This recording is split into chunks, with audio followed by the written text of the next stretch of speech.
So February will be eventful, and if you are a Pisces, Sun, Moon, or Rising, this is what you can expect. A lot of the shifts that I talked about in the 2026 overview are happening within the next month. I'm so happy for Pisces because after years of redefining who you are, shedding old identities, and moving through profound personal changes, you're finally going to be left alone. Life will pick up this month though, and you're entering a period where your sense of stability, your self-worth, your material foundations are likely going to change drastically in the coming years. The month begins with a full moon in Leo. This is a turning point around work, health, and routines for you. It's bringing a climax around how you care for your body, manage your time, and show up consistently in your life. Feelings are going to surface around whether your habits truly support the person that you are becoming. And at the opposite of this full moon is a powerful Aquarius stellium that is activating themes around rest, reflection, closure, and healing for you. Basically, this full moon will highlight what you're doing outwardly versus what you need internally. It's about balance, making sure that you're not overextending yourself.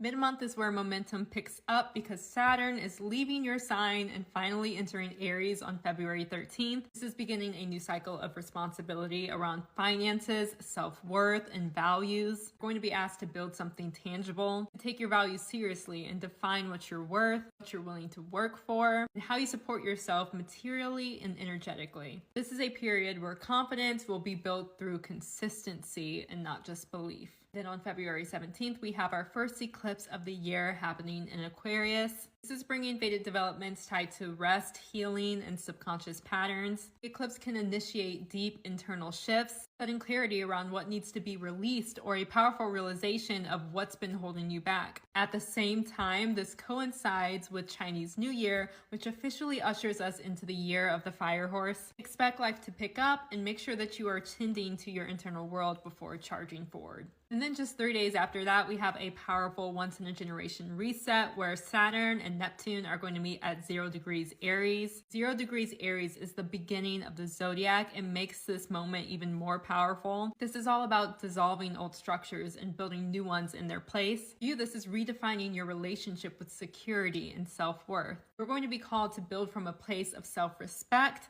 rather than self-sacrifice. And then as the month closes, because there's not enough going on, we will have a Mercury retrograde in your sign in the middle of eclipse season. This is really interesting because we're just coming out of all of these activations that are all about charging forward and moving quickly. And then a retrograde asked us to slow down and not get too ahead of ourselves. For you, this will activate themes around identity, self-image, and the way that you present yourself to the world. Your reinvention may be a little bit delayed. This is not a time to fully commit to anything. You can move forward, just be mindful and